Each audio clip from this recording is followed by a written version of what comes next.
Welcome everyone to the Real Ballers Read podcast. We are here with Shanita Hubbard, the author of Ride or Die, right here, a feminist manifesto for the well-being of Black women. And Shanita is an acclaimed writer, adjunct professor of sociology, a Soros Fellow, and recipient of the James Baldwin Writing Residency. Her work has been published in the New York Times, Essence, Huffington Post, The Guardian, Pitchfork, and more. She was featured in the On the Record documentary and is a clinical consultant for therapists. Her greatest accomplishment is being the mom of a dope Black girl. So Shanita, officially, formally, welcome to Real Ballers Read. Thank you for having me. I'm very excited to be here. I appreciate this and more than I realized that I would at the time. But only because, well, let me say that in context because it sounds crazy. I'll share with listeners that it's a challenging time for my family. We just lost our matriarch. My grandmother just died a few days ago. So I was making decisions about how I'm going to handle my schedule in terms of do I just clear everything, go into bed and cry. As tempting as that sounds, and as I need that, I will do that. But there's also something about conversations with my community because for the most part, every this book discussion, and I don't even want to call it an interview, or every book discussion has felt like a conversation with my community, and I'm just drawn strength from that. So it's really helpful. But when I'm not able to and I need to break down, I'll definitely be like, okay, guys, I have to tap out. So that's where I am for today, tomorrow, until for the rest of this healing journey. So, but this is helpful, and that's what I meant when I said, I was looking forward to this conversation. So I thank you for having Yeah, me. no, thank you so much. And, we're really sorry for your loss. As you said, we are community talking about your book and all of the incredible ideas within it. And it's so great to be here in person with you to affirm that communal tie and also, share in, grieving the loss of the matriarch of your family. We're really, sorry to hear that and give our condolences. Thank you kindly. Thank you. And I'm excited to discuss the book with you guys. Yeah, One of the we are too. Yes. One of the things, my cousin, she read the book. I let her read the first chapter like a few months before the book came out, and she loved it. She was just like, "I'm really concerned." She said, "I'm curious." Actually, that was her language. I'm really curious about the response from men, like from Black men. Like, how do you think they're going to engage with it? And it's interesting when people say that to me, right? Because I'm like, I mean, I wrote it for Black women. Obviously, it's in the title, it's in the text, but it's also for anyone that has a relationship with Black women, whether that's romantic relationship, whether that's, you have Black women in your life that you love, support, and value, in whatever capacity. I want them to read it too.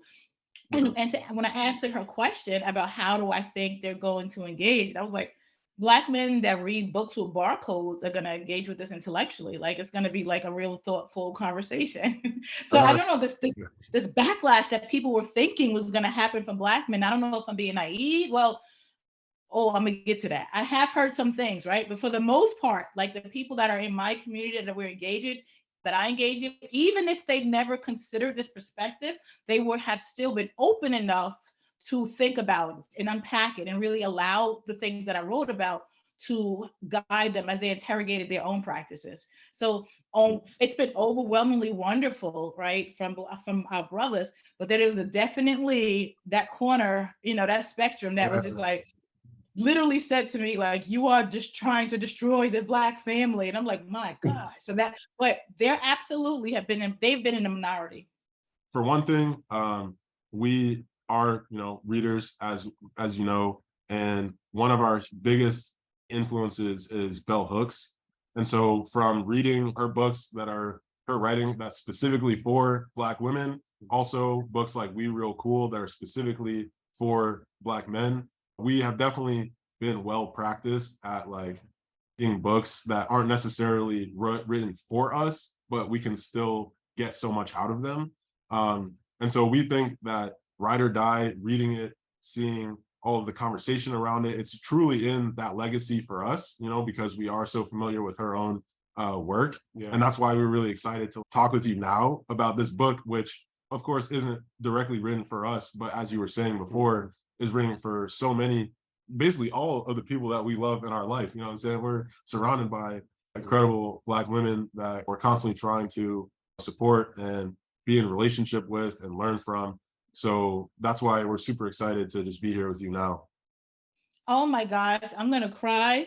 And all my mind heard was my book was mentioned in the same breath as Bell Hooks. And then Ooh, that's it. yes. Come We up on. off the floor. I'm done. You can't tell me nothing else for the rest of the day. funny funny story actually is I think the first thing I ever read from yours is what Bell Hooks taught us after she had passed. And I mean, I was just so moved by that article and that essay. And yeah, I think Jan even shared that article with me. So just funny how it comes full circle now. Yeah, for sure. But Gosh. first question with the book, right? So as I was reading it, I was thinking like, man, Black women have so many different, almost mythical tropes. They're talked about in all these different ways. And Ride or Die is kind of a compound of a lot of them, right? So, from different subcultures, you talk about the church and hip hop. So I wanted to ask, just starting out, like, what is a Ride or Die and what is the story of how it was created and over time changed? Sure. So the concept of a ride or die chick, I just pulled that comes from the Locks made the song, right? The whole I want to ride. I don't know if I could curse on this or whatever. Is it Yeah, rated? go Right. ahead. So they have like I need a ride or die bitch. And it's a song where a lot of us just kind of rocked out to it and danced to it. And beyond that, that became, like an anthem. Like we want to be that ride or die bitch. We want to be the one that men are singing about and celebrated, right? So we try to aspire, we're aspiring to be that. But we can't simply credit or fault, whichever word you want to use, hip hop or the Locks for this concept of a ride or die. They just gave this nice little, neat little title to something that existed for generations. So let's start by identifying like what a ride or die chick is.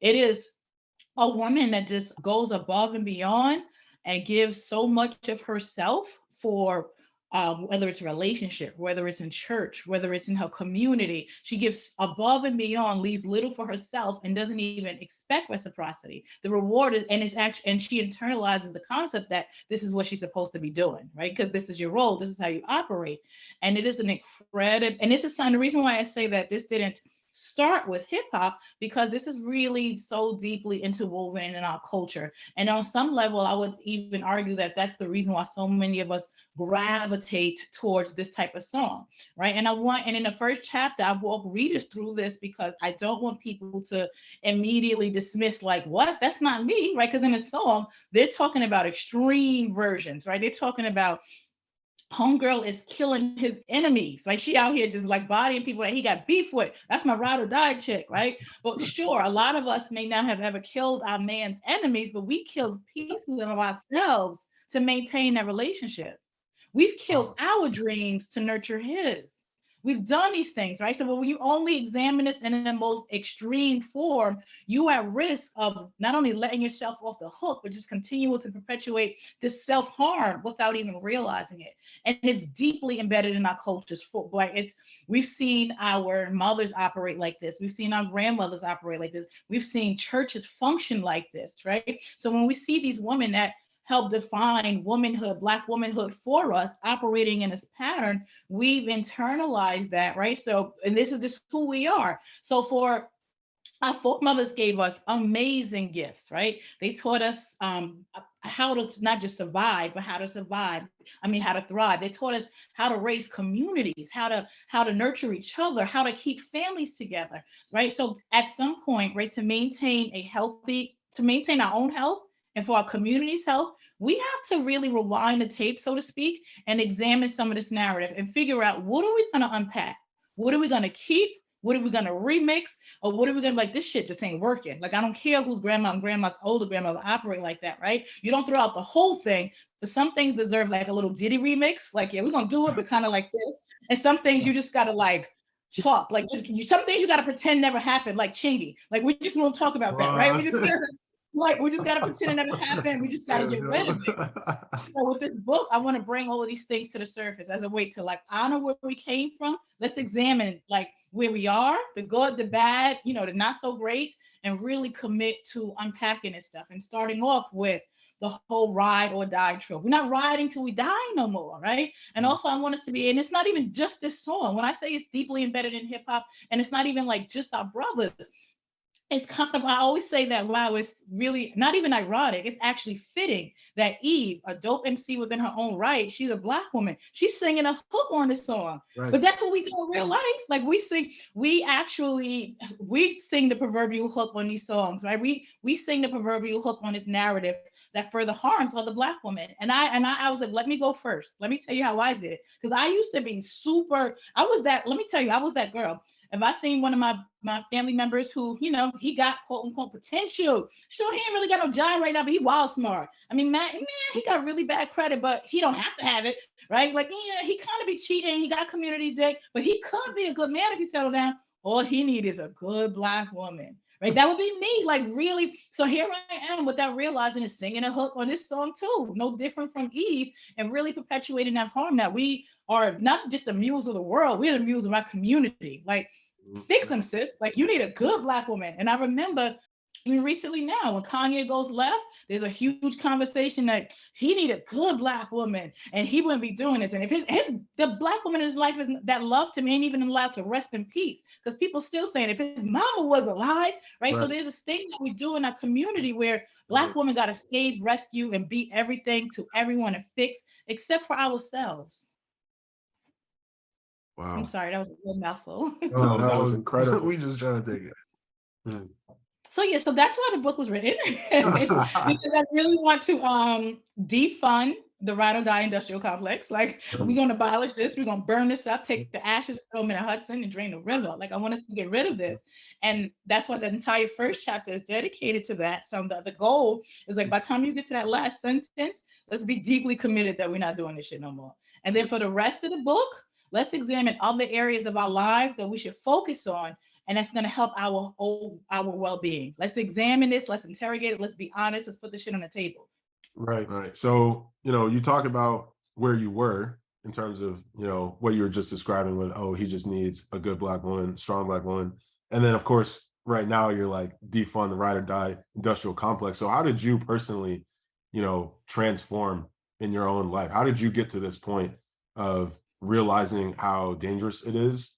And, you know, what does your own story say about like what it takes for us communally to defund it as well? That's a great layered question, right? So the first part is, how did I get here? It was introspection, right? You not only do you get sick of just somebody just riding you until you die, like, right? But not only do you kind of get sick of that, but I was really being honest with myself about what wasn't accomplished in my life. Right? What dreams did I not nurture while I was helping to build somebody else's, right? What areas of my life did I not pour into while I was so being builder brother? Like, I'm gonna put you together and I'm gonna do all this other stuff, and I'm all broken over here, right? So there was years of things just not operating. And then I remember I used to be a therapist for 6 years, right? So sometimes the therapist has to be like deeply honest with herself. I remember when I was in a particular relationship and I was like, you know, captain of the Builder Brother squad. I was like, you know, I'm gonna help you with all this. I'm gonna help you get your credit right. I'm gonna help you do this. I'm gonna help you do that. Blah, blah, blah, blah. Like, because that's what we do. We the queen and we're the crown and be down for whatever, right? Whatever.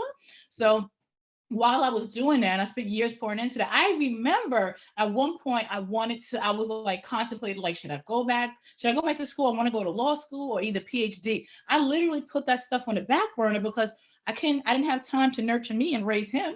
So here I was like, put all of my stuff on the back burner. And I remember realizing one day, like, yo, if I didn't give this because let's keep it all the way buck, you read the chapter.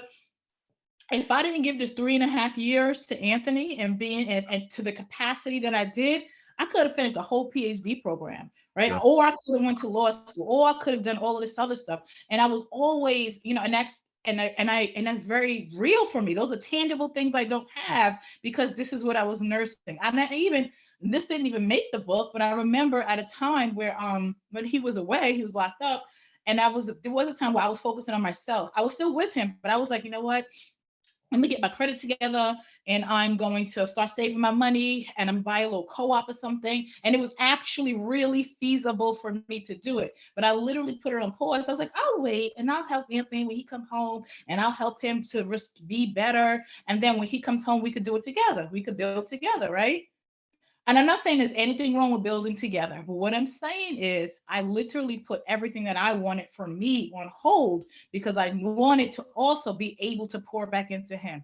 And just think about this tangibly. Like this was a million years ago. Had I bought this piece of property in New York at the time, that would have literally been worth probably triple. So it's very, so that was that's an expensive mistake. If I would have put all that stuff in, poured into myself, I would have been a doctor for years now.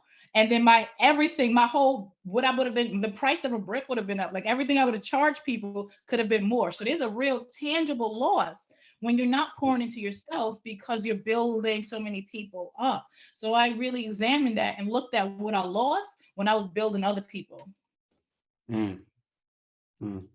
Yeah, this is such a incredibly deep and vulnerable book, and you just pour so much into it. I was thinking, like, what was the writing process like? What was your inner voice saying like this whole time? It just seems like it would be its own journey to write it.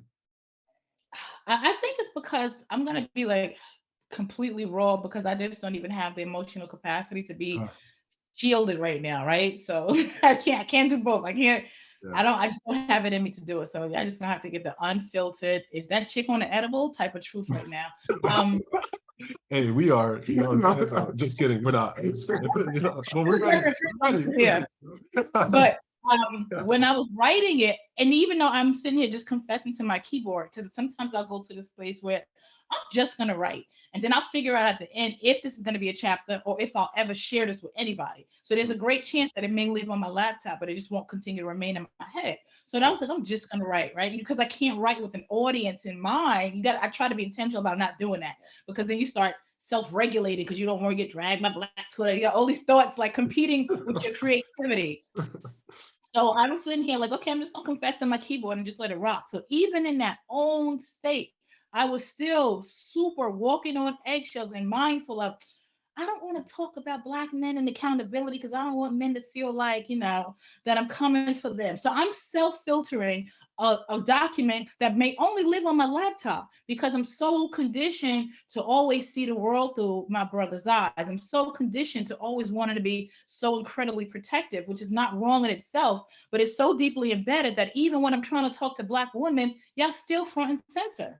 Right. So it's like, damn, this is a lot. So I had to like continuously challenge myself in that and just really come to the place like, I'm just going to confess to my keyboard. This is going to be what it's going to be.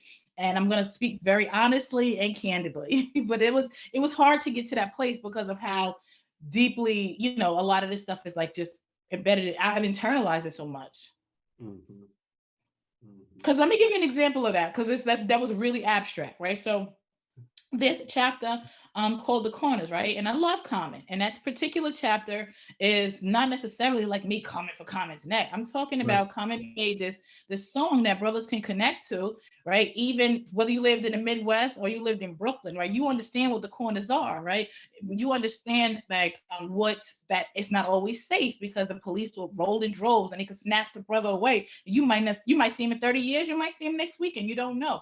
This message is reiterated throughout every hip hop video from the course of time, right? And I'm sure even if you haven't had those experiences, you know people that have. You know the group of brothers standing on the corner. So as though it's dangerous, there's also a level of community there. Whether you're the brothers standing on the corner or walking by them, you know they're there talking their shit, smoking or whatever, laughing, having it, and like they said in the song, like it's our music, our politics. So as though it's a form of shelter and safety, right? And the dangers of the community for our brothers are external, right? For the most part, it's police. And sometimes, depending on what you win, it could be other brothers you got beef with, but it's really a community space.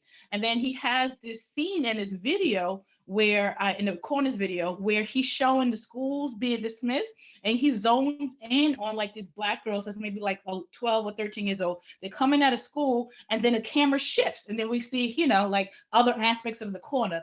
And that was actually ironically fitting, because that's what that song and the messages about the corners are like. We never zone in on what happens to those girls that got to walk past the corner. What happens to those, little girls that have to walk past? Those aren't safe spaces for us. Those, for a lot of us, those are the first places where we understand what sexual violence is, because we just didn't have the language. This was eons before Me Too. So we just like, these older niggas from the corner always grabbing my ass. Those older brothers from the corner are 36 and 14, right? So, and it was just like, and when Common talks about talking straightforward to hoes, like some of those hoes, quote unquote, was 13, right? Like, so I had those experiences where it was completely the norm for me, where I have ridiculously overprotective brothers, cousins that will come spray the block if I said this, but I didn't even recognize it as something that shouldn't be happening.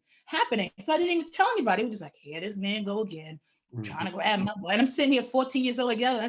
So when I wanted to unpack that in a song of the corners. And I remember spending pages and pages and pages to making sure that I'm capturing what that was like for Black men so that, you can understand, but I do understand it's hard for you too, right? So in a book that's written for Black women, I spent the whole first part of it in the initial draft talking about really trying to give context and understanding and be empathized to the endangered Black man. It's almost like I needed to do that so I can feel like I have permission to say, but us too, right? So that's like, and that's because that's how a lot of us operate. Like before we can say, hey, we have issues too. We got to first say, I understand this impacts you this way, mass incarceration this way, but disproportionate death rates, we're kind of dying when we have kids and nobody's saying that, right? So that was a really hard part of the process. And and that's one of the things that I actually was like holding up a mirror. I'm like, yo, damn, this is crazy. Even in my own work and in my own writing, I have to work so hard to decenter Black men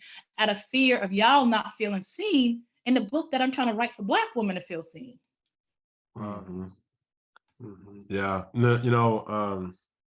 you did remind me of a couple of people, Mickey Kendall with her book Hood Feminism, as well as Mark Anthony Neal, who is, big time Black male feminist and a former guest on the podcast.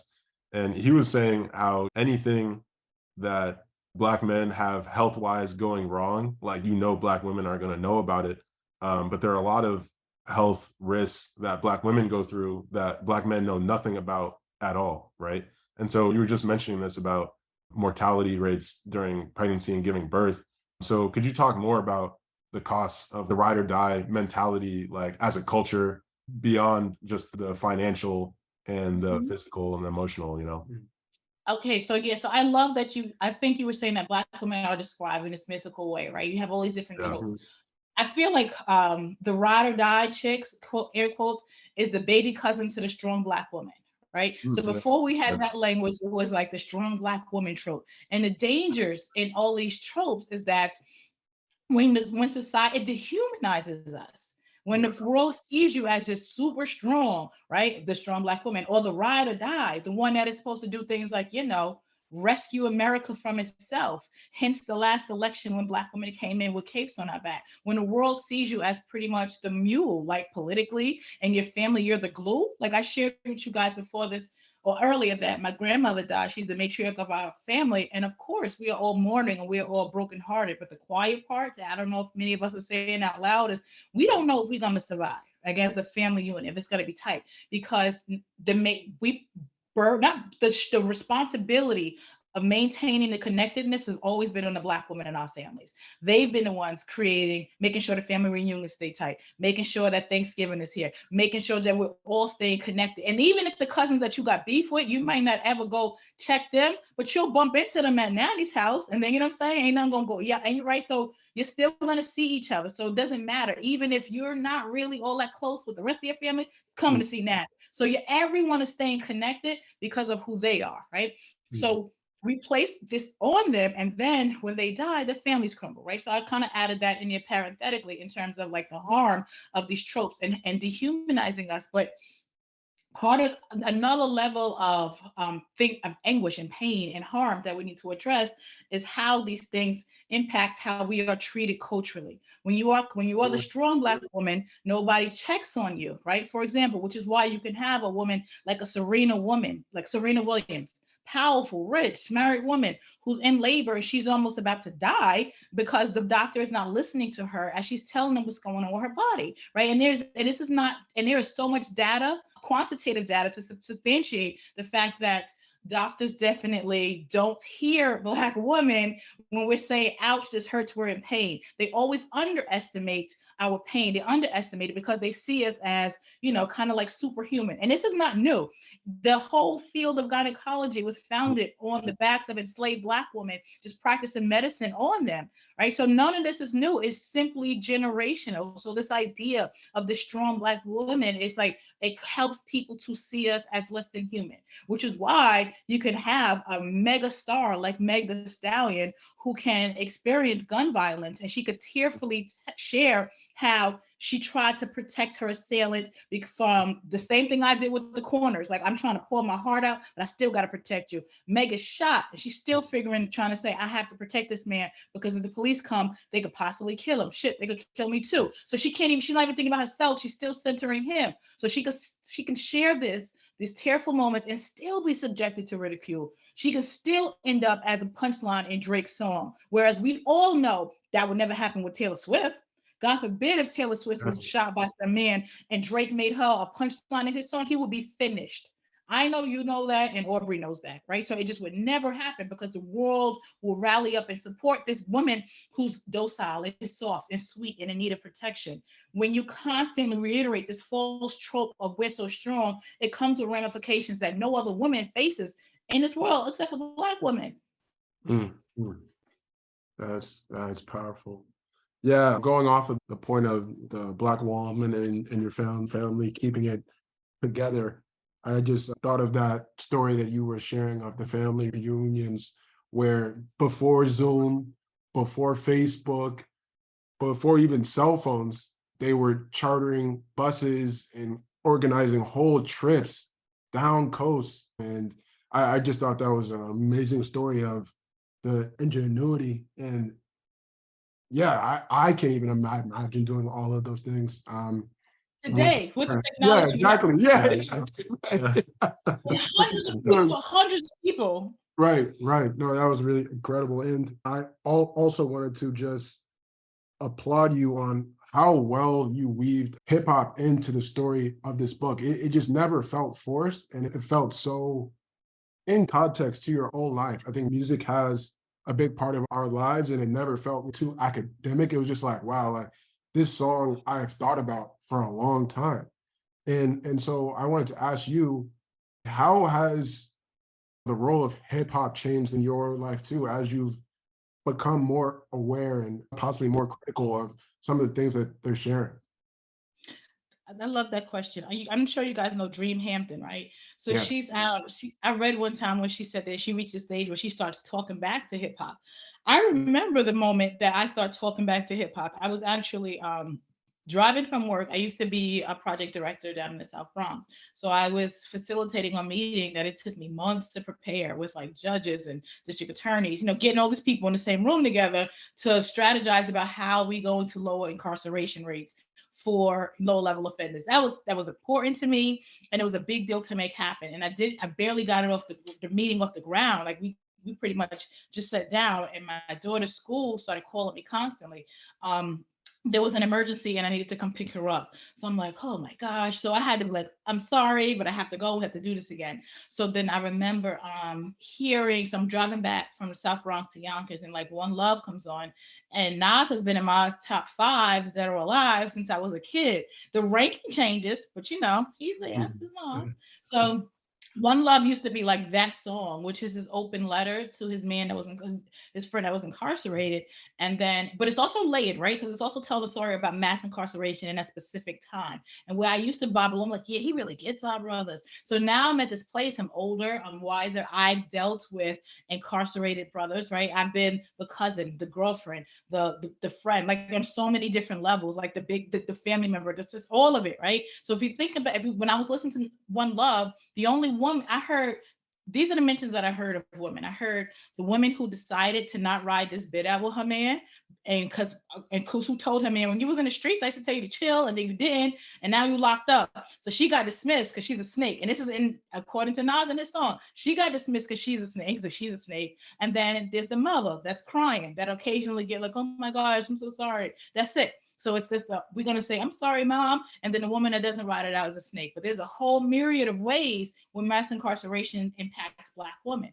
We're not just the lovers and the sisters and friends that support our men that are incarcerated. Some are also incarcerated too. And then also, Simon, while that was happening in that particular era, we talk openly now about the policies, three-strike policies, right? And how that was a direct reflect, how that impacted mass incarceration. But we don't talk about the social welfare policies that harmed Black women at that time, and they disproportionately got their children snatched at the home, right? So while we tell these stories about mass incarceration, we do not broaden the lens to include Black women in a more meaningful way. So I'm saying this stuff to the soul. I'm like, really? I'm like, yo, nah, so you really not gonna talk about this policy? So you really not gonna talk about this? I'm just like getting infuriated.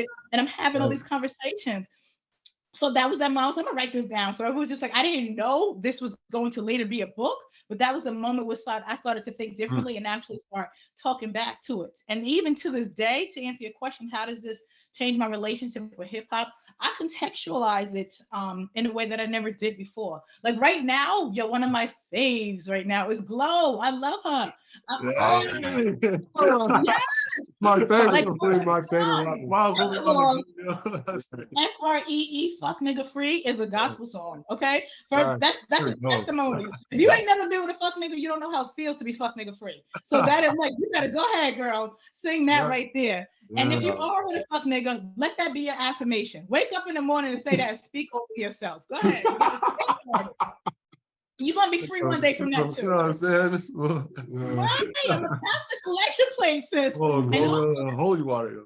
Right, and then there's a celebration of her singleness that I find to be really powerful, because society tends to weaponize singleness against women above 35 in a way that they never do towards men. Right, Halle Berry could break up with somebody, and the whole world would be like, "Well, what's wrong with her?" And they would really say, "Something must be wrong with her. Maybe she's trash in bed. She might be clingy," and they will tear her apart when she's single. Let George Clooney be single, they're like, "He's a perpetual bachelor. It's sexy. Who's gonna be the woman to snatch him?" Right? So singleness is often weaponized against women, particularly Black women. Like, that's why nobody don't want you. And the way that it doesn't happen with men. So here you are, these younger girls saying, "Yo, first of all, I'm fuck nigga free. I'm hanging out the window with my ratchet ass friends. Let's go." I'm like, "Let's go, sis." So I actually love the way she doesn't allow that to be weaponized against her. And not only this, and it's almost like she's not waiting for her next, relationship. She's enjoying who she is right now. And I'm like, yo, that's dope. There's 40 plus women that don't get that right now. They don't understand that concept. Everything, you know what I mean? Like they genuinely are miserable without being in a romantic relationship. So my relationship to hip hop changes because I'm able to contextualize it differently. And I actually find, and I would have missed there was a stage, I don't know if you guys got to the Lauryn Hill chapter, right? So there was a stage in my life, probably when I was in college, I would have missed the Black girl magicness of Glow at that stage in my life. I just wouldn't have saw it. Because it looked different from what, I thought it should look like. I was still very much in my respectability politics, like Lauryn, like, oh my gosh, showing off your ass because you think it's a trend, right? So I would have missed the magic of Glow at that stage in my life. So I'm older now, and so that's definitely how it's changed. Wow, that was fire. That was fire. There's so many jumping off points here, but something that, just on this last point about being single and kind of double standards for who it's okay to be single. I mean, you also talk about sexual freedom, and not only like if you're actually in a relationship, but also just generally deserving that kind of like affirmation of your sexuality. So could you talk more about that too? Girl, I'm sorry, I'm saying girl. That's gender. Yeah, exactly. No, girl, or just gender neutral terms, because that was yeah, exactly. I was looking at myself like, yo, bro, come on, like, yeah, exactly. But there was definitely a long season in my life where I didn't feel that type of sexual liberation. Like patriarchy was so steeped in me that a man's needs preceded mine, even in the bedroom, right? And I would have never, there was a season in my life where I would have never even consider like having sex with somebody unless we're like deeply in love, and just even having orgasms didn't matter to me if the guy I was with came, right? Because I genuinely saw even sex as something I do for men. And what's funny to me is when I get interviewed, somebody said to me one time, like, girl, I would have kept that whole Anthony story to my grave. I'm more embarrassed about the time where I was like completely policing my own sexuality than all of the years I spent pouring into a lopsided relationship. Right. So I really did internalize that to my own demise. Like, so I would say a whole lot more probably if, we were ladies. But yeah, I admit that. Like, even if I didn't come and he came, I was like, that's okay.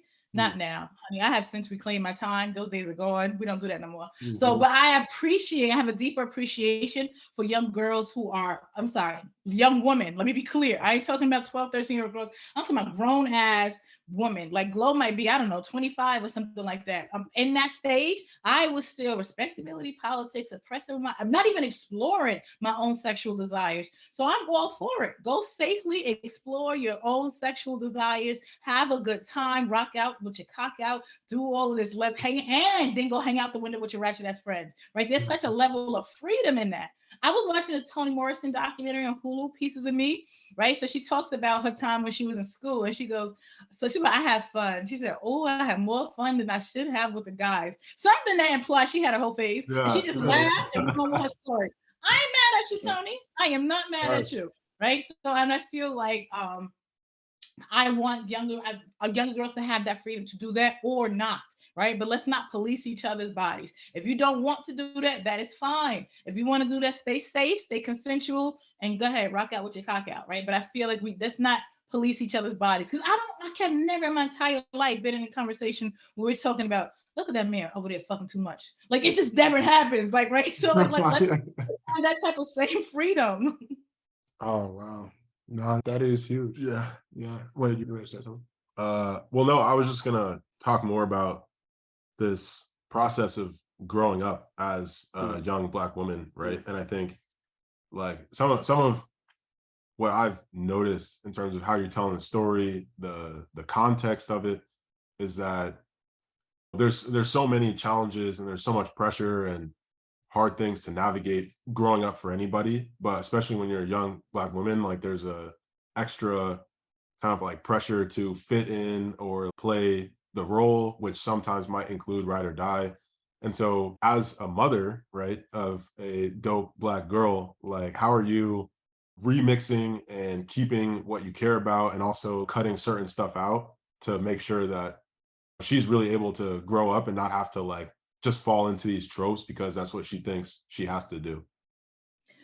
See, this is actually it's hard for me because there's knowing what you should do, right? And then there's knowing what should happen in an application. That's not always easy. Let's say that you have, you have a heart condition and your doctor's telling you that, you need to lose weight, right? You need to lose weight because this is going to increase your blood pressure. You understand that you shouldn't have McDonald's. You know that Burger King ain't good for you. You know all these things, right? But how do you unpack probably generations in your most of your life spent eating harmful food, having harmful practices, waking up in the morning, the first thing you do is check social media when you realize, what I'm saying? We understand these things are harmful, but they're still, in practice. So even though I am at this more, I guess, mature or enlightened state, no, definitely more mature. Definitely my mind is far more open. My daughter still holds up a mirror to me, right, with her actions, because I do my best to constantly make sure that she's feels free to speak, right? And I actually talked about that in the book. Like I'm not no joke, Mama Bear. I'll pull up at the school, something happens, snatch my earrings off. You really don't want to mother. That story was yeah. Whether it's a teacher or another 5-year-old, like I remember my child was in like she was like maybe 5, and she had came home with these little scratches on her face. I was like, she got a bully in her class, baby. Hold my glasses, like it's done. So I remember pulling up to school and asking the principal, "Show me that parent. Who's the kid? Show me the parent." It was like, "Man, we can't do that." And at the time, I was in private school, and they said, "We gonna kick your Black ass out." So I remember waiting after school to like, "Baby, show me the little boy who did that," so that I could go approach his mother. Like, and I'm gonna end my story here. It's not a game. I was like, "Yo, it's gonna stop. Oh, I'm gonna stop it, right?" So always doing that with my child. So what happened was she reached the point where she felt, and she said to me, like, "Mom, sometimes I want to tell you things, but then you just explode. So then I keep it to myself." And that just crushed me because I was like, yo, part of what drives that for me is that I understand I'm raising my child in a world that's gonna never give her grace. I'm raising my child in a world that's just never gonna protect her. it starts from children. Our girls aren't protected. We pushed out of school. We're suspended at a disproportionate rate. You know, the adultification of Black girls is real. It's not like racism says, let's pause, let's wait till she turns 18. Like, it literally starts from when they're children. And then when she goes to the gynecologist, she's going to have to fight to have her experiences to be heard and validated over her own body, right? So I understand this is the world she lives in. So I was going so hard to protect her. I forgot to make sure she feels free, right? And for me, this looks like what she needs is to be able to speak to me without me turning into mom bear. I'm gonna tear this whole place down. So I was like, damn, my child don't even feel free. And then my whole goal was to raise a free Black child. So she's open with me, right?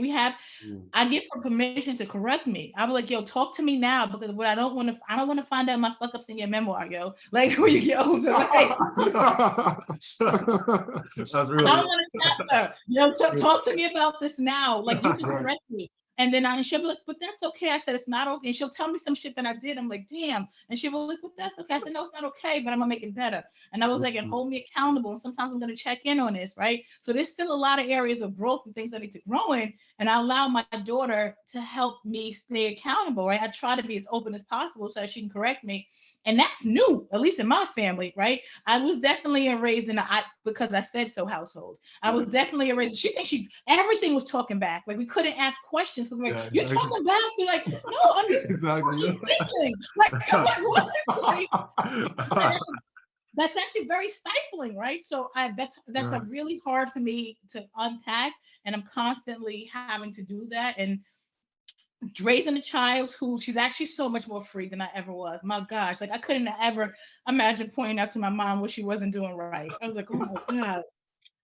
And she does. And then honestly, and she's so different from me in a lot of ways. And this is I'm constantly growing. Like, I shared that my grandmother died, and what I need during this grieving process is so different from what she needs. And I didn't know this. When I found out my grandmother died, she was with my daughter was with my girlfriend, and she was taking her to 2 back-to-back parties. So I was like, so I made a decision. I said, I'm not gonna tell her right now. I'm gonna give her this day to still have fun, to still go have a good time, because tomorrow her world is gonna drastically change, right? So I had this plan. I was like, I'm gonna pick her up from my friend's house. We're gonna talk in the car, and then we're gonna go to our family's house. We're gonna spend a night and be together, because that's what I needed. Like, when I was around my family, when I found out, at the time we I was planning a get together for one of my cousin's birthday, and then we found out that my grandmother died, and I was like, let's still do it. Like, because we needed to be around each other. We needed to laugh. We needed to cry. We needed to share stories. We literally spent, like kids again. Like, we needed that, and that was my energy. So I was like, you know what she needs? She needs what I needed. So when I picked her up, I told her, of course it was hard. And then I took her to my family's house. We opened the door. She literally bolted past everyone, went to my aunt's room. It's like 7:00 at night. She put her pajamas on. She said, I cannot do this. And she was like, it's overwhelming for me, right? This is too many people. I need to be by myself. For her to grieve, she needs space. She needs far more isolation. Doing this around a whole bunch of people, she don't feel free to break down and cry. That's not who she is, right? So the challenge, it's really challenging, because it's like I'm trying to unpack and remix some things, but I also have to leave space to understand that she's not me. Her needs are going to be so different. And there's no manual. She wasn't born with a how-to book. So I'm learning this along the way. So it's such a growth period for both of us. Wow. It's incredible. That's amazing. So another chapter that really hit home for me was the Jay-Z chapter, right? And you're talking about, men coming in. And you guys read the book for real. I always tell you did, because every question is right from chapter 1. But that's good. I ain't mad.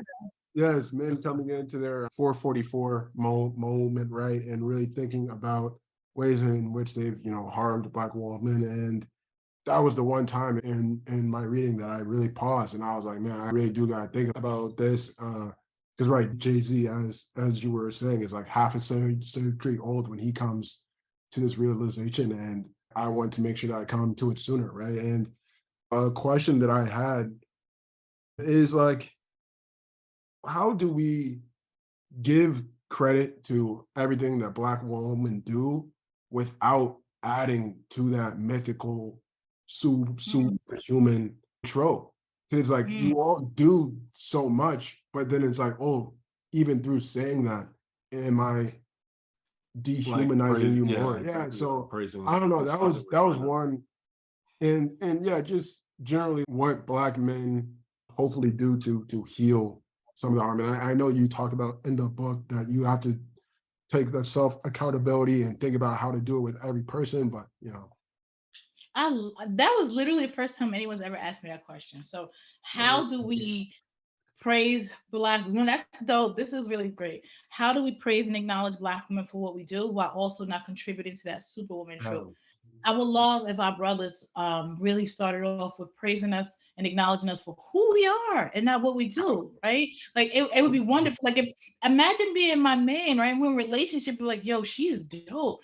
And then you only think like, really, yeah, like she's a writer, she's a teacher, she's a this, and you start talking about all of the labor, you know, she cleans the house and she do this, and you start talking about all the labor and the services and things that have to do professionally. How about say she's dope? She's empathetic. I like being around her, you know, because of this, because of who she is, right? So, and I changed the narrative, but in order to change the narrative, you got to change how you see us. Yes, we do a lot, right? Let's really start looking at us, really see us. We're so much more than women, than people that can just figure out a way to strategize and mobilize a whole country and save America from itself. We're more than that, right? Yes, acknowledge that we did that. That's dope. But also say, you know, what else can I do so that you don't have to do all of this, right? What can I do so you can take your cape off, and then also praise us and acknowledge us just for the who we are. It's interesting because we get charged with these whole superwoman tropes and all of this other stuff, but really we want to be seen, right? We're saying we're not superwoman, like see us, right? That's it. Like we want to really be seen, we want to be seen as who we are. We want you to help to humanize us more. So be really mindful about if you're praising us for what we do and the services we do, it's more than likely that's only how you see us. Wow. That's so deep. You're praising what you're paying attention to. That's it. That's all you can see. Wow.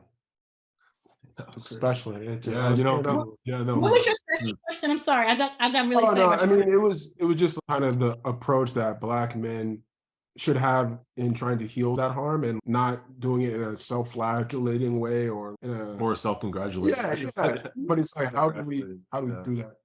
I like this discussion on. I like to approach this discussion on a micro level. I don't know how familiar you are with like the restorative justice process, right? And I was talking about this in my book, and I love that we're hearing this conversation more and more because we're having more conversations now publicly about abolition, like what would this really look like? And at its core, what we're saying when we have these discussions, whether they debate or whatever about abolition, what we're really asking is, what do we do with people that cause harm?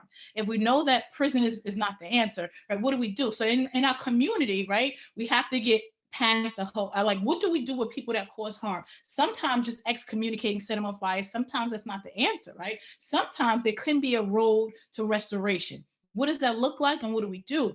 And we have to adopt the restorative justice mind frame in that. And according to the restorative justice process, we center the wants and needs of the person that was harmed. Right? Let's say that somebody harms you, Jan. They punch you in your face. You know, steal your bike, right? They steal your bike, they steal your bike, they punch you in your face, right? And that's legit harm, right? Of course, you might want to retaliate, but really, right? So if I might be like, but what? But they cool with me. We're talking about, oh my gosh, that's my man, right? We man cool. We have a tendency to offer people grace when that's not even our place. Like, bro, you wasn't even the one harmed, right? We see that on a larger level with like a Russell Simmons. People are, whether or not you believe the women, I do, but whether some men, it's not that they don't believe them, they just don't know how to navigate the fact that Russell is the king of hip hop. He helped make Black millionaires. He helped birth the culture that we all love, but he also did harm. He can be both of these things, but you can't decide, that you can't mitigate a harm that he didn't cause you. Be like, but you know what I mean? Like you offering we know this to be true because we apply these principles to white people. Let's say that, when white politicians or white folks or whatever get caught with blackface and everybody's all upset, and then they offer this apology via notes via their publicist. And then if other people, imagine another white person be like, Rick is really sorry. It's okay. He didn't mean that. We'd be like, fuck you. You don't get to say he's sorry. You wasn't harmed. The same thing has to be true in our own community, right? The people that experience the harm got to take the lead, right? So in terms of restorative justice, like what would they say about a person that, like, you snatch his bike, you punch them in the face?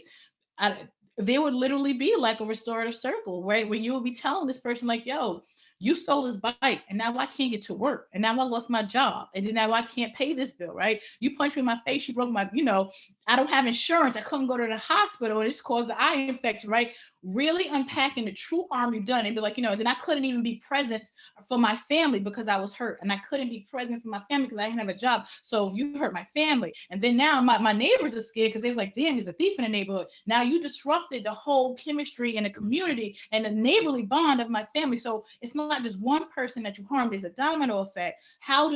Okay, so that person would have to know and listen to and really feel the harm that they cause. And then people like me would be like, okay, well, what does restoration look like for you? And you'd be like, yo, shit, since you didn't just hurt me, you hurt my community. We feel unsafe. Bring your ass in here and do some type of community service or something in my community. I don't give a damn. Put me on, help me get a job and replace my bike and medical bills, right? And then you have to take charge on what healing and what restoration looks like for you, and then I support it. I don't give a damn if that was my best friend that did this to you. I can't grant restoration if I wasn't the person that was harmed, right? So we have to reframe this whole conversation and really sensitive those of us who are harmed. Like, I really wanted to be intentional about amplifying our queer sisters and our queer community that experienced harm from us, from those of us who are cis and heterosexual. We got to take the lead from them. Like, yo, what does restoration look like for you? How can I support that? And what does restoration look like for you? And let them tell you that. And we have to support that. We can't go around and be like, oh, little baby, sorry, he gave me money to glad. Yo, shut the fuck up. If he wasn't the one that was harmed. Yeah, thank you so much for explaining all that for a lot of reasons. But I think that I always appreciate people when they say, oh, I'm gonna donate like a ton of money, or even in the legal process being like, oh, they had to pay this much. But then it always leaves me kind of sad because I'm like, man, like, that's it? Like, just money? There's so much more here that can't be like quantified. Yeah, I mean, it's very like really talking about the harm. Yeah, exactly. But I was also laughing too while you were talking because you basically just rewrote the entire plot of Friday, like with Debo and punching Red in the face. Oh my God. I was red in that situation, Somebody Debo just punched me so like, and we have a restorative circle. We had a restorative circle. No bricks to the head. No bricks to the head. No more. Debo understood how he harmed the community. Exactly. Bringing the whole community down. That's so funny. That's so funny. Yeah, we wanted to ask, and I know you're like a true hip hop head. We want to ask a fun question too. We wanted to ask a top 5, but a special top 5 based on 5 different characteristics. So here are the top 5. So best flow, best lyrics, best catalog, best single album, and then the most hard. I know, it's the hardest question. This is harder than GRE, yo. Okay. Best flow, and then the best catalog. Yes, best lyrics, best single album, and then the last one, the 5th one, is the most lit or the most danceable. Oh my God! See, I see what you did there.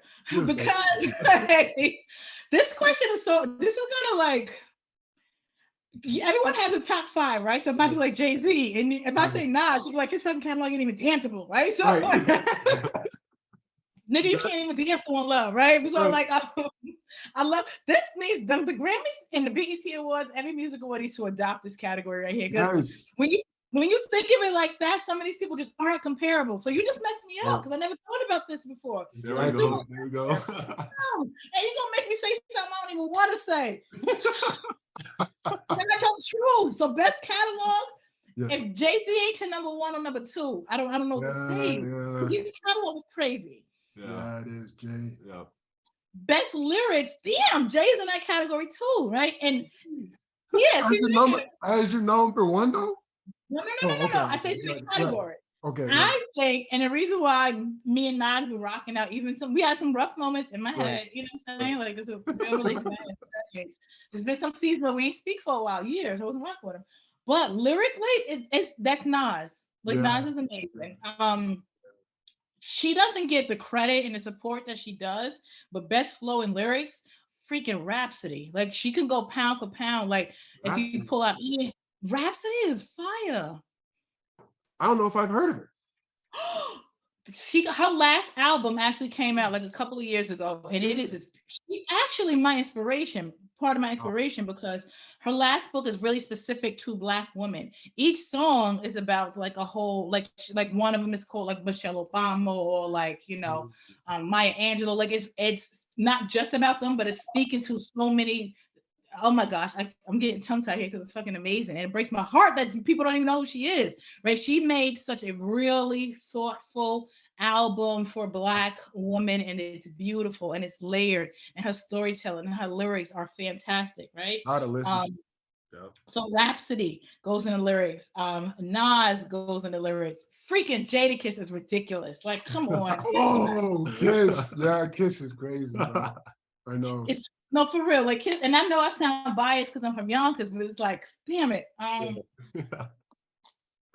He goes in lyrics. One of the best flows, like R.I.P. But DMX is fucking dope. Like, I think we kind of like his flow kind of gets, it doesn't get minimized, but his energy is so infectious and so appealing. It captivates us. And we forget that his flow is fire too. So X belongs in that category. So is Jay. His category. You know what? I used to fight people about putting Jay-Z so high in their top 5. But now that I'm seeing it's like right before my face and how he could go in any of these categories. I mean, I don't know if I'm mad about this or not, but you are saying, you know what? I get what people can call, you know, Hov the greatest of all time. I'm not saying for me he is, but I get it because he can really be top in a lot of these categories. Danceable. I mean, he got some trash ass songs, H to the Izzo, whatever. But he definitely still got some bangers, right? Even them shit's toxic as fuck, and I be in there like that, right? So he belongs so high in some of these categories. Damn it. And it's interchangeable. Lauryn Hill, like, she's such a wonderful lyricist, and her flow is fantastic, right? Like, I don't know about a lot of her songs just aren't danceable, right? But I remember shit, I didn't even know what reciprocity was. I was like, what the fuck? I think I might want that when I Google what the hell that is. Like, her storytelling, her flow is wonderful, it's captivating. So she can go on lyrics, flow. Let's catalog. It would be a joke to say Lauryn, like, but come on. I like J. Cole, but I'm trying to figure out like where he would go. Like, J. Cole? No. I mean, I don't know if he would be like top 5. I'm just trying to. He's never been my top 5, right? But there's some. I think I'm just thinking about him because his song was just playing, but I was just like, I don't know where he would go. He wouldn't. I'm wondering. I do have a question. I think that's the best I could do right now because this category. If anybody could answer this off the top of their head, they're just bullshitting you. If you have any for the best single album, the best like artist. I can't answer that. That's hard. That's too much. I think the top 5 and all of these off the top of their head. That's not a thoughtful answer. I'm gonna have to sit with this. True, man. I don't know. The best single album one for me is got to be Nas, bro. I think Illmatic, just the age that he dropped it to, is just so unreal, and for it to be his best album, where it's like you can't even eclipse that. You know, everyone give some shade for it, but I don't think anybody has come close to what that album can do. Just as a whole, it's just crazy. Just crazy. Yo, I wholeheartedly, completely agree with you. Right? I was just stuck on the other stuff. Illmatic, that was like, you know, you get the easy answer and you address that last, and you go. You just forgot about it. Somebody actually gave me. I don't know if there's a So this person, this guy. Actually, I wrote about him in the book. I can't even remember what name I gave him. So I'm gonna want to slip up and say his real name, right? So there was a guy I wrote about in the book, the one that was telling me that, you know, his father belonged to the government. I was like, oh my god, let's put some money on his bed, on his books. And he was like, bro, he fucked up. Like, he's just the government official. I'm like, I'm sorry. I know he was like, these damn project girls. But So that particular guy is like a super, super, super biggie head, and he just feels like Nas is underrated, but he also acknowledges Illmatic. So when he said, so we would go back and forth, and then he was like, "Yo, this book is I think he read some of it early on, and he was like, "This is gonna be your Illmatic. This shit is gonna be crazy. It's gonna be classic. It's gonna be iconic." I almost wanted to fight him a little bit because I was like, yo, you trying to say I ain't never gonna be able to write nothing better than this? Like, but I can't say something without admitting some things that Nas fans don't say out loud. So I was just like, oh. Sorry, man. I interrupted you. I think you were gonna ask us a question, or I don't remember. Yes, I do. Who do you guys think has potential to be in any one of these top fives in the future? Like maybe not now. Who do you think I love that. Wow. It's really hard, man. Okay. One of my favorite flows from the new school that I think is really underrated just because he hasn't put out a lot of music is A$AP Rocky. I think he has a great Harlem flow that's just fire. Him and Ferg honestly both really one-of-one flows. But they just haven't put out a lot of music. So yeah, no, I love Rocky's flow for sure. There's something about the swing, the way that he swings that I just really appreciate. Danceability or danceability is a really hard one. Because it makes you credit these damn mumble rappers. Yeah. I don't really know what you said, but I know. I mean, Glorilla is very lit though. And honestly, I haven't been this lit to like music like really wanted to dance and like rap along. I don't know since ever. So like it really is like exciting. Her flow is crazy. It is. Like the depth of her voice, you know, and then once you see her music videos too, and it feels like she's kind of like laughing while she's rapping too, like she's just laughing at your guys. Like it's just funny. It's just a vibe. Yeah. So, I believe her. I just believe her. Exactly. But she be like, stick with the girl that's okay for you to be with her. She cheap. It's expensive over here. Like, right. So you know who I think has potential? I'm like, I can't believe I'm not giving him enough attention because I think I might be messing up his name. I think it's Vic Mensa or something like that. Oh yeah, Vic Mensa. Yeah. Okay, so I'm gonna only heard like 1 or 2 songs from him, and I'm like, yo, why he's not really on my radar? But this one, if I'm not mistaken, I remember seeing him on an interview, like a clip of it. Bro was like quoting bell hooks. Like I ain't never in my life like seeing a rapper talking about bell hooks. I'm gonna be like, who, what? Right? And then his song, at least the one that I heard, is super insightful for him to be this young. So I'm like, there's something there. There's something there. Yeah. Vic has been around for a minute, and I remember like when his first stuff was coming out, I was really into him. Definitely caught a vibe. He did kind of like start getting into more of like a dancier kind of like sound more recently. And so yeah, he definitely counts for a danceable with lots of potential. He's a super interesting guy. He's all over Chicago. And yeah, I'm definitely really excited to hear more of his music and get to know him. He actually came out with an album some years ago called The Autobiography, based off the autobiography of Malcolm X. So that's cool. Yeah. I'm writing that down. This is what I'm saying. Like, I don't like, how did I miss him?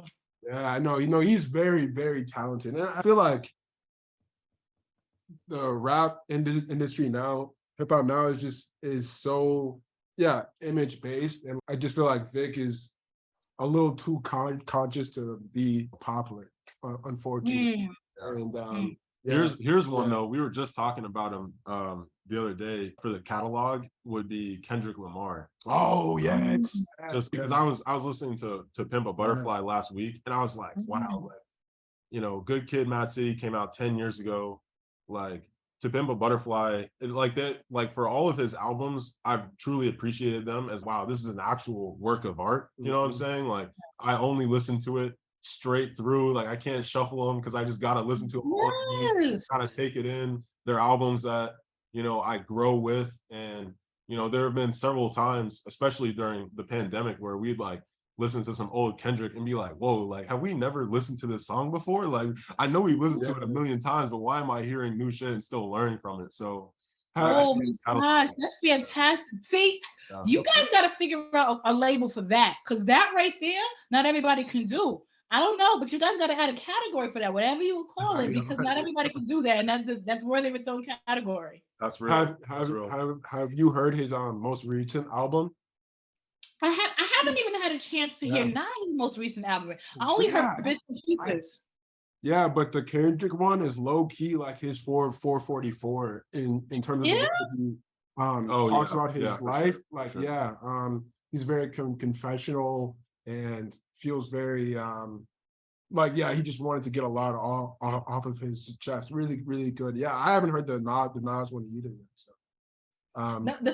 The few songs that I did hear are dope from Nas. yeah. Okay, so greatest storyteller. Well, now we don't know if we have to say it all the time, right? I'll give you No, a it's hint. not. Yeah, I Yeah, need to I add a need to- category.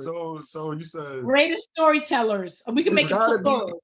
It's gotta be Slick yeah. Rick. I was gonna say Slick Rick too. It's plural. We don't have to make it one. So Slick Rick got to be there. Gotta Absolutely. be in there. Gotta be in there. Nas Absolutely. gotta be in there.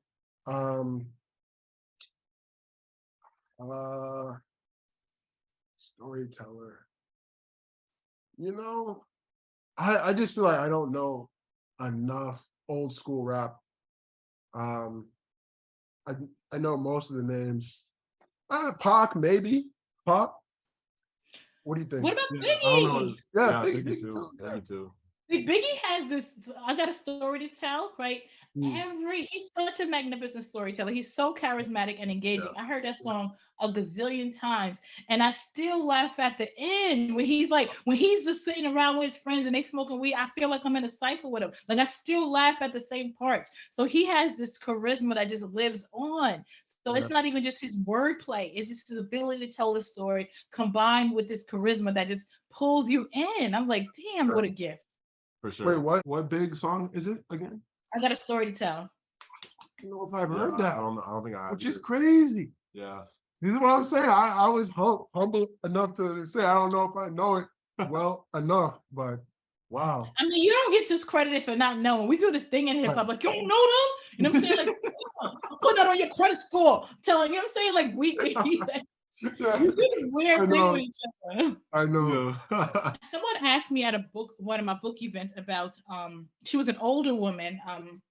And she was like, I want to be involved in these conversations. And I'm paraphrasing, I love that hip hop is an entry point, right? She's like, but I know, the people that she can reference are far older. Like, how does she engage in these type of conversations? And one of the things I was saying is that in order to not increase this generational divide, because there's such value in every generation, we have to be able to see the good, see the quality, see the dopeness in every generation, right? And then not without creating these type of rules that like cancel each other out, right? So if you think about this even beyond hip hop, if you're talking to like maybe like my, when she was here, like my grandmother, if you were talking to her about what activism is, right? She would list things like, sit-ins. We would do sit-ins, and real activism is that. And real activism is like when you go and you ain't never went outside and got your head busted open by the police or whatever, right? And then if you talk to somebody that's maybe my age or a bit younger, they may say like, yes, I'm an activist. Like I use my social media accounts. Like when Ferguson happened, I flew there,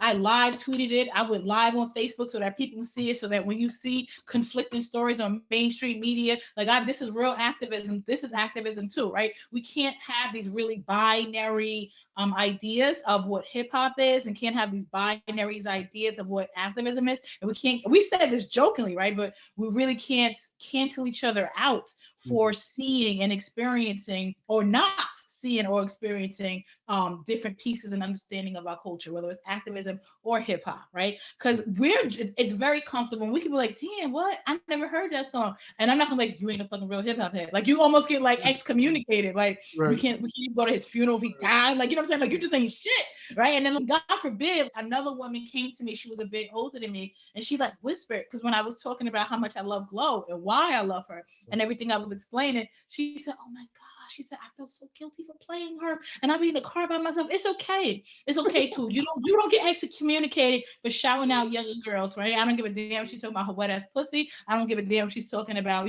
feeling free and enjoying her singleness. You don't get excommunicated from like us hip hop Black culture for these things, right? So once work on building more bridges and less barriers. And those, we're joking, but those really do become barriers in some circles, or just in general, for real, for keeping them honest. Yeah, no, I taught in Harlem and Brooklyn last year. I've since moved to Chicago, but one of the most tense audiences for hip hop, or like just hip hop heads, were my students, and they only listen to New York City rap. They're like, I would try and play anything else Southern. They would turn that shit off. They would be like, I don't want to hear. Yeah, it was so cool though, because they were just so proud of even every borough, you know, the Bronx, Brooklyn. They're so funny with where That was me. I wrote a whole piece about that.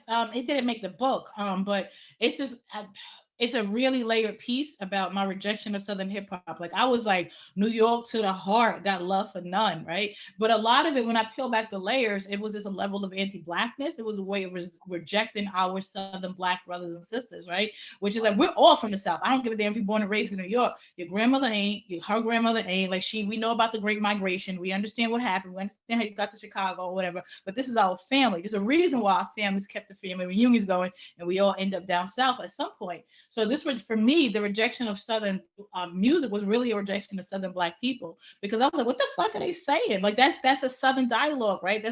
That's still Blackness. Like, I remember I went to an HBCU in Sumter, South Carolina. It's a really small school, which is maybe about an hour and a half away from the city called Charleston. Blew my mind. I was like, yo, it's mad fucking Jamaicans down here. Like, I didn't understand Geechee dialect. Like, it's called Geechee. I didn't understand that. I was like, yo, it's like a whole, this is like Little Brooklyn or something. Like, I was so confused. And then also like repulsed a bit, because I was like, what are you even saying? I can't understand you ill. So there was this like deep-rooted layer of anti-Blackness and its whole rejection of Southern Blacks that a lot of New Yorkers do. We don't call it that. We just like, yeah, I'm over New York hip hop head. But for me, that's what it was. It took me a really long time to see the brilliance and joy, and to see the brilliance and Outkast. It took me a really long time to see how Trina was a trailblazer in her own right? Like, a lot of female MCs that come up in a game, they get the co-sign by men first, and they never surpass their male counterparts. Like, Biggie is dead, been dead for generations, and he used to beat the shit out of Kim, and had her in a really dysfunctional love triangle with Faith, and she still, you know, gives him a lot of credit. And not even just people in general, you know what I'm saying? Like, you almost feel like you can't talk about one without the other. And then it's always required, it always feels like it's required for this male co-sign, whether it's Nicki Minaj and Wayne, right? It's always that case where you need that type of male co-sign, and then you never really eclipse them. It can be argued that y'all can be on the same level, but the straight up eclipse, freaking Trina eclipsed all those men that once co-signed in the game, where I barely remember their names. I'm like, what's that name again? Maybe Trick Daddy or something, right? So she doesn't get that level of recognition. For me, she didn't get that level of recognition that she deserved, because I couldn't really see her, because that was part of when I was still in my New York to my core, got love for none, and didn't unpack or even see this rejection as a level of like rejection of Southern Black people and the anti-Blackness that's rooted in. Mm-hmm. Mm-hmm. Yeah, Trina is great. Especially even content wise too, you know, just trailblazing for a lot of all rappers now, you know. So I know we really want to talk forever. Yeah, I know. This has been incredible, Shanita, for sure. We're trying to be mindful of time, respectful of your time and space right now. I did have a couple of questions. I don't know. Okay, yeah. So one thing that you talk about in the book, and that I've even noticed that you've been saying so far, you mentioned being infuriated, exploding, right? Not directly at your daughter, but you're sharing that story of like exploding. And you also in the book talk about the trope of the angry Black woman. And something else that I noticed too, right? Like, you got incredible quotes from Audre Lorde. An essay that we're constantly thinking about is the uses of anger. So I was wondering if you could just unpack anger and rage, like in your own life. It's deterministic as a trope of an angry Black woman, but also still very much a part of who you are. I don't know if it is, but you know what I'm saying? Like, y'all are good at this journalist thing, boy. Now, these are really, really thoughtful questions. Like, what place does anger have in my life, right? And how do I contend with that, right? How do I, in terms of like the angry Black woman trope, I don't shy away from my anger, right? I allow, sometimes I allow it to be my guide as I'm interrogating some emotion, whether it's even if it's in my like my relationships with a man, right? Interpersonal relationship, and something he does like really makes me so angry. Sometimes I gotta peel back the layers. Like, for example, like I remember there's this guy, and he's in the book, so it's like, don't tell you who it was, because this story didn't make it. So I remember him not being able to um, show up for my birthday because he had like a legitimate emergency. Something was happening with his daughter at the time. And I mean, we were supposed to go away. I was already packed, had the outfits done, did all the stuff that women do when you're about to go away, wax and shaved, whatever, wax and ready, wax and vax, I'm out. And then, of course, I was excited, but I was actually infuriated. I was so angry with him for not showing up, not just disappointed, like I was legitimately angry, which is it was so shocking to me, of course, to him as well. But I had to peel back the layers, right, and really ask myself questions. And at the end of that was I was like, damn, like it's triggering for me, like the way he shows up for his daughter. Like, I'm sorry, I know we had these plans. I know I was about to take you out from this weekend, and you really dope, but my child needs me, so peace, right? Because I didn't grow up with a man to ever do that for me. That just reminded me of that in that moment. Like, damn, like my dad would never drop nothing, not even a 40-ounce of beer to come check for me, like whatever. So that really triggered that. So when I really sat with why I was angry, that was really at the root of it, and also it triggered my feelings of being disappointed and not showing up, right? So I don't shy away from anger. Like I just allow it to be a tool to help me interrogate like what's really going on. Like even if I'm like some racist shit happens, and of course, like yes, I'm angry, right? But also sometimes when I unpack it, I was just like, yo, I'm so angry because I feel fucking powerless. Like that's what it is. Like this happened, and I feel like I can't do nothing about it, and I am powerless, and I don't know how to deal with that. So I don't shy away from it. It's a tool, and I refuse to allow this trope that I didn't even create to make me feel like I'm not allowed that emotion. Right. So see, as this Black woman sometimes gets angry, and then I'll interrogate that, right? And I'll allow that to show me something else and show me something deeper. Something deeper don't always come out. Sometimes I just fucking piss, right? But it's okay. Like you don't get to take that away from me. Yes, sometimes I am angry, right? And sometimes I know how to use that anger in a way that's more helpful, and sometimes I don't. Mhm. Yeah. Mhm. But what's interesting? Nobody has to almost like negotiate how they can use anger except for Black women. They may ask a woman like, how do you deal with people saying that women are too emotional, how do you navigate that? But specifically angry, no one has to negotiate that. No one has to have to answer that question. Not that it's a bad question. I like it because it brings these things to the surface, but no one has to even address it other than Black women. Yeah. But everyone gets angry. Right. That is a fact. That is a fact. Yeah. And so my other one, I mean, you've given us so much. Thank you for your time. Thank you, sir. Your energy, the laughs, right? I mean, it's been so incredible talking with you. And we've gotten to talk about a lot of, great people too. Like we mentioned Bell Hooks at the beginning, talked about Toni Morrison a little bit, Mickey Kendall, Glorilla, Rhapsody, right? We got to check out that album, as well as Audre Lorde, Trina. But I was wondering if you could share like some book recommendations for us and our audience to learn more of the context of your book, right? I mean, we've already been talking about it, but could you share some book recommendations for us, please? One of my all-time classics is forever going to be Dr. Joan Morgan's When Chicken Heads Came Home to Roost. It's brilliant. I mean, it precedes my book by, freaking generations.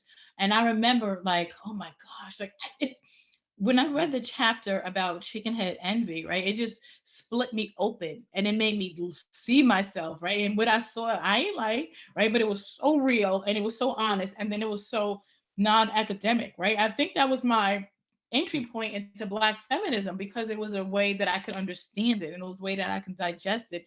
And then to quote her, she was like, this is the type of feminism that fucks with the grays, right? It wasn't super binary. I love Bell, all hail Bell Hooks, but when I was able to receive chicken heads, I wouldn't have been able to receive anything from Bell because I just didn't really, she was deep and heavy and layered. I wasn't at that point, right? And Joan, that's my girl now, but she's Dr. Joan Morgan. she broke down these really complex topics in a way that I could understand it, right? So, and I always say this, like, she created this lane that I'm driving in. Like, there was no hip hop feminism before her, so absolutely. And then more recently, Candace Marie Benbow, she's fantastic too. Like, she wrote this book called for color girls who considered tithing to the beauty supply store when church wasn't enough. Like, that title, Yes. Yes. The it's red, so is it red lipstick theology? Redless theology, yes. So even the title itself says that she's speaking not only just to Black women, but she's talking about Black women that are really have a challenging and complex relationship with the Black church. But she's also talking in a way where you would have to understand for color girls, but also understand this cultural I guess relationship with weed, right? So it's just like intergenerational, specifically cultural, and it's brilliant because she is, right? So Candace Marie Benbow is fantastic. Of course, Mickey Kendall, Forever with Audre Lorde. Yeah, that's a great start right there. Yeah. All right. Excellent. Yeah. No, you put us on to two incredible books. Yeah, seriously. Thank you so much. Thank you. I thought I wasn't gonna be able to do a whole hour and a half. You guys are dope. Thank you. Yo. Thank you.